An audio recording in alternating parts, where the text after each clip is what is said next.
come to the conclusion that you are not worthy of a contract with us, Miss Melanie. I gave your apartment to a rich family, and I've sent you an email stating so, ma'am. Excuse me? Trouble busters! My name is Melanie. I'm a 31-year-old woman with glasses who is currently panicking out of her mind because the penthouse I was planning to buy was cancelled extremely last minute. Well, sometimes things like this happen. No, they do not. That shouldn't happen under any circumstances. Ah, but you've stolen my line, ma'am. Only a select group of wealthy individuals can live in top-class penthouses provided by top-class real estate businesses like ours, you see. But I met all the conditions they requested, including the down payment. That wasn't enough, so I cancelled it. Please don't make me say such cruel, cruel things. What now? The dickhead who did the cruelties complaining about his client? Seriously? Rest assured, ma'am, I'll refund your down payment. My, for a mere $30,000, you contacted me with such an impressive shade of red in the face. Truly shallow, I feel like. Please give me back my penthouse, not the money. I did buy it for certain. And I'm telling you, ma'am, that your purchase has been cancelled. You seriously think such lawlessness will get away with it?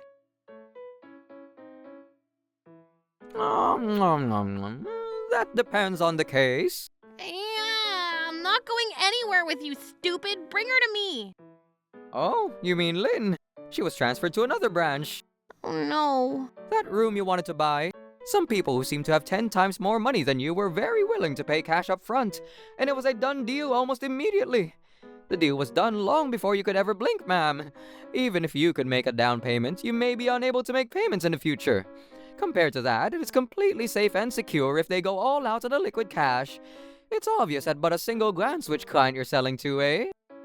It might be true in the eyes of many people. I can understand that a lump sum is the safer option in transactions like this. However, I finally found my apartment. Amazingly user-friendly and beautiful, supervised by a very nice woman. Even though the conditions were met and everything was going well. Does that mean I have no choice but to give up? Give up, and the game ends there after all, ma'am. Is that so? It's a lost cause, is what I thought as I was about to hang up when... I've heard all about the situation, sir. Grandma? What now? To whom do I have this pleasure, ma'am? I'm Melanie's grandmother, and my name is Thalia, sir. Your statements are so authoritarian that it's flagrant on my own eyes. Consequently, I will proceed on with punishing the likes of you, Mr. Harris, without mercy. Excuse me! What nonsense are you speaking all of a sudden, Miss Thalia? I'm proceeding with changing the management business I've hired. Huh? I'm the owner of that collection of penthouses that you manage. Wait, what? Is something funny, Mr. Harris? I was merely wondering what you'd say next. So almighty and all-powerful. But to proclaim you're the owner of the collection of penthouses we manage? There ain't no frickin' way. If you don't believe me, Mr. Harris, the owner's name is listed on the penthouse brochure, so please take a look. Yes. What was your name again, ma'am? Thalia Whitepepper, sir. It seems like you've confirmed it. What? Seriously? The owner? For real? In any case, you are absolutely finished, Harris. No, please, a moment, ma'am. I'm afraid I may have caused some misunderstanding or misinterpretation. By which you mean? I did not cancel the purchase. But didn't you say that you had canceled it personally? How did it come to be completely false at this stage? No, ma'am. Wouldn't you think it's strange that even though Miss Melanie was the first to make the purchase, the person who came in later decided to purchase it? You were the one that allowed that to happen! And that's a misunderstanding, ma'am. Of course, we have your apartment that you have purchased, Miss Melanie. I've received an email saying that the purchase has been treated as a cancellation, you know. I believe that was an accident. No, you sent me the email on purpose, didn't you? Well, no matter. From now, let us hear your excuses. Shall there be 10 minutes flat? Thank you very much. But this is not an excuse, but a clarification. And please, ma'am, I must ask you to give this between, Grandma, why bother for all this? Why bother? Well, now, dear, I'm thinking of having you be my successor someday. What? Surprised, are we? Very surprised, Grandma. However, I really would like to continue in the footsteps of my beloved Grandma's work. Oh my, you say the nicest things, my darling. Listen, Melanie, darling, if you are a penthouse owner, there are times when there are unscrupulous real estate agents that dare cross paths with you. Yes, ma'am. Today, Grandma will take her lead in defeating the evil running amok, so you better keep a close eye on how things go, okay? Understood, ma'am. Let's bring the hammer of justice down onto unscrupulous, toxic real estate agents who judge people by their looks and money. Miss Melanie, Miss Thalia, I am terribly, terribly sorry about all this. Oh, please, you need not kneel for something like this, Harris. Excuse me, does that mean you forgive me? A truly pathetic person, if you think so. Then you ought to go on thinking so, right? Now, shall we proceed, Melanie? Huh? Nope. This is a pattern when the pricks are still angry. Are you upset about something? Nope. That is what this is like. I'm terribly sorry. The room that you are planning to purchase, Miss Melanie. Mr. Harris! Stupid prick! Mr. President, sir! Why? Didn't you promise me you wouldn't tell a living soul? I haven't such a promise, Harris. Miss Melanie, Miss Thalia, I offer my deepest, my sincerest apology for this situation. Miss Melanie, Miss Thalia, President Smith, sir, I'm truly sorry. It was completely my fault that you said you would switch management companies, and I have no excuses in that regard. But don't worry, I've done my best to negotiate, and it seems room 3901 has been rightfully given to Melanie as promised. It seems that way. Which means there's a chance it won't be given to me, isn't there? No, ma'am. I will take responsibility and take all measures necessary. No, not the pumping of the chest of the stupid determination. Mr. Harris? Yes, ma'am? What you're talking about now is a mere possibility, isn't it? Yes, ma'am, but it looks like it's almost over. We really can't trust your intuition. I guess you approved the idea to screw me over so much, especially since the other party paid for it all up front in liquid cash. No, it's truly nothing like that. We really can't trust your intuition. I'm so sorry. So what now? The other party, who paid the lump sum, did so not because they particularly took a liking to the room, but merely to show off their power. We really can't trust your intuition. And also, stop talking shit about any of your clients. However, I will do everything I say, everything to persuade them. Please, reconsider the decision to switch management companies. I personally see to it that what is not appropriate around here gets fixed promptly. Gets fixed meaning you'll put the customer first and treat them with sincerity? Is that it, Mr. Harris? Indeed, ma'am. So what will happen to the clients who are scheduled to move in after my cancellation? I shall sincerely apologize and will escort them to a different apartment.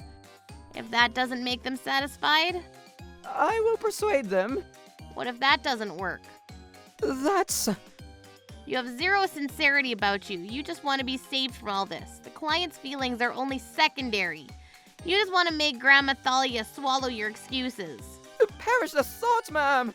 No, that's the only option you have, sir. You haven't changed your mind at all that you wouldn't mind sacrificing others to save yourself, What is this bitch talking about? She wants to live in this apartment, right? That's why I'm telling you I'm letting you live there, right? It's just that the person got the wrong end of the stick and your services were simply switched from Melanie to another client, right? What is going on here? Is she just trying to trap me somehow? If the people who bought that penthouse are going to be upset about all this, I can't live in room 3901, you see. Such a pity for them. And from the point of view of a kind girl like Melanie, a huge pity. In the end, I believe we ought to let the people who paid the lump sum live here. Are you backing down then? Thank you very much. Huh? Huh? What the? I hope you're not thinking you would be able to escape unharmed from your own actions, eh, Harris? Huh? But didn't they just told us that they would back down voluntarily, sir? Yes, but not without leaving you unscathed. The real estate industry is not such a kind world. And indeed, you will be punished for selling the room Melanie wanted without permission. Punished? Punished how? There is no retraction on my previous statements. I will switch management companies. What? So why did you come here, Mrs. White Pepper? I was completely convinced you would forgive me. Did you honestly think that you would be forgiven for stealing a room worth dozens of thousands of dollars away from your client? Don't you realize how sinful that is? Yes, ma'am, I do. I do so much. Harris, watch the language. My apologies. I'm so sorry. And thusly, I recommend a separate room. And that is not what your clients wanted. But you wanted it, Miss Melanie, so I did my best to negotiate. Could you, stop using such condescending language? In any case, do you realize that what you're doing is known as a dual contract? Oh, well, that is... Was this a decision you made, or were you following company protocol? Seems like a decision you made. Well, what would happen if I admitted it was my own decision?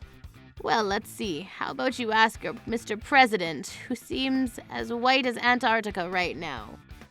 Harris, if you just shut up and listen to yourself, what you say is full of bullshit. You told me that it was Miss Melanie who had canceled her purchase, eh? Well, yes, So that was a lie, was it? No, I thought that was a good thing. And I tearfully cut Miss Melanie loose. Huh? I mean, look at Miss Melanie, Mr. President. No matter how you look at her, she's not your average person who has a whole lot of money. It's true that a down payment of 30 grand that would meet the purchase conditions was made, but that money looked so unearned, you see. What? I will not say dangerous here, but because of her low-end appearance as a citizen, I assume she wouldn't be able to pay any more money for the room after 2 years. Are you saying it's my fault? The true intention of the real estate industry is that they don't want to lend any residences to people whom they can't see a future in which they continue to make money. Enough bullshit! There is no such intention in the real estate industry. But I now have a great catch-up strategy, sir. So, what do you think? You can feel my desire to reflect, don't you, sir? Don't get so cocky, you defective real estate specimen! What? Even me disliking Miss Melanie's hiring of us, in my view, was only for the benefit of Krakenstein Real Estate. You little... But that has changed now. Now we, as a successful real estate business, consider you a VIP client, Miss Melanie. We will have lots to use for you. What's the damn language? My apologies. I have all my intentions on getting her the room she purchased, and I'm thusly encouraging her to proceed. Seriously, though, what do you mean by all that? Well, you see... We're talking about my cute and precious granddaughter here, Harris. She works so hard to make enough money without relying on my help to move into an apartment that I own, see? I'm so sorry. Your customer service changes depending on whether the tenant looks very wealthy or very poor. No, even more so. You're actually being told that any further rooms contracted by clients will be treated as cancelled without permission. No, ma'am. Perish the thought. Well, then I suppose it's fine to call it your own opinion and prejudice. I suppose it's fine, right? Yes, ma'am. That's fine. I apologize. I looked at Miss Melanie through biased prejudice eyes and ended up making things very unpleasant for her. I am terribly sorry. It's already too late for everything now. If Lynn had remained in charge in the first place, I wouldn't have had this unpleasant feeling. President Smith, why was Lynn, an excellent human being and businesswoman, transferred to another office? She was selected to work at headquarters because of her excellent services, ma'am. Headquarters, instead of any obscure branch or anything? Indeed. This was her replacement. Ah, so it was a promotion. In that case, I'm happy for her. I'm so sorry. She always had the highest sales performance, and I get annoyed and jealous of her. And I lied about her. You are a rotten bastard through and through. Seriously willing to do anything to hurt your customers and co-workers to save yourself, eh? The foolish act ended up hurting Krakenstein Real Estate. And yourself, you know, Harris. No, truly. I was immature. Please forgive me. Please don't dismiss me, so young and full of potential, with a promising future. Don't you dare make yourself the victim here. You took away my originally designated home for your own convenience. And that's exactly why I'm telling you I'm giving it back, you see. There you go again, thinking about only yourself again. Consider the feelings of buyers for once. It's just a habit of mine. I'm still young, you see. Frick habits is an excuse. frick youth is an excuse. Yes, ma'am! Yes, ma'am! I'm sorry, but... if it means that despite trying hard, I'm hopeless, I'll just give up now. Not only are you acting disrespectful, you claim there's no benefit in apologizing? Truly, toxicity runs through your bone marrow and cells, great and small, doesn't it? What's with that attitude? Shut the frick up! You're no longer my boss or anything! So enough with the bossing around! How dare you! The boss is responsible for the failures of his subordinates. Losing the rights to this penthouse will be a big loss, but please do your best to rebuild it, okay? You goddamn scumbag! Is it truly okay for you to behave like this? Eh? Hell yeah it is, bitch! Well, well, well, so all the reflections you've done so far were just for show then? No, there were parts of it that I was satisfied with too, you know. But you can't forgive me, can you? It makes no sense! If this was the case, I should have made this whole thing Lynn's fault! Seems like scum is scum all around, no matter how deep you go. And on that note, adieu, suckers! Mr. Harris, we have not yet finished investigating your other crimes, you see. Huh? Don't you sometimes sneak into the party room on the 20th floor and spend nights there? What? The party room here is more like a rentable guest room, one that residents can apply for and rent out when they want to hold a party or some other event, right? Yes, dear. And in fact, the concierge and residents often reported that they could feel the presence of people coming from that party room. You know what I'm talking about, right, Wade Harris? I don't know about anything like that. Anyone can enter that room as long as they have the key. I'm not the only one who can carry keys around. Oh, what an accusation! Don't blame me for everything, damn it! I'll sue you for defamation! Ah, yes, the defamation card, eh? Exactly! Because there is no such evidence! So what is it then? Ah! Why this footage? This is for the purpose of preserving evidence. Duh! I didn't know who it was at first, but people who do such insane charades have 95% chance of digging their own grave. And in reality, Harris dug his own grave for real. You mother frickin' snake! Even this! Ah! Entering a room that is not your own without permission. You may be charged with trespassing, you know. Ah! What's with that sinister-sounding crime, Miss Sawyer? You'll understand once you're found guilty. Of course, as the owner of this building, I intend to go to the police regarding this matter. No, to be precise, I was thinking of closing this matter with a strict warning depending on your attitude, but I've changed my mind. No! Ah! This is different! What's different, eh? No matter how I see it, it's your fault! I'm so sorry about that! Please have mercy! On top of my dismissal, demands for compensation, and a criminal record! It's just too much! Please forgive me! You exposed your brazen attitude earlier. And you really think that would be forgiven? Oh, my life! Ruined! If I had just handed it over to Melanie as promised, I shouldn't have judged people based on their appearance. This is what it means to cry over spilt milk. By the time Mr. Harris felt sincere regret and cried tears of mercy, it was clearly that he had lost everything. He was miserable after that. Naturally, he was fired, and the trespassing charges were found to have been committed since the building was built a few years back. Instead of being fined, he was given a prison sentence. Since he now has one previous conviction and a criminal record, I'm sure it'll be difficult to find a job. I vividly experienced that people can go to hell in nothing but 5 minutes. As for me, I ended up purchasing a separate room, room 3902. I've become very good friends with Mr. and Mrs. Thompson, the couple who wound up living in room 3901, where I was originally supposed to live. And although I had a rough start, I'm now living a wonderful life in a nice penthouse. Oh, and by the way, Grandma Thalia seems to have decided against the switch in management companies due to President Smith's sincere apologies. It's fine to chase profits in business. However, if it goes too far, it turns into an act of genuine toxicity. And if it happens, a merciless counterattack awaits you. Troublebusters.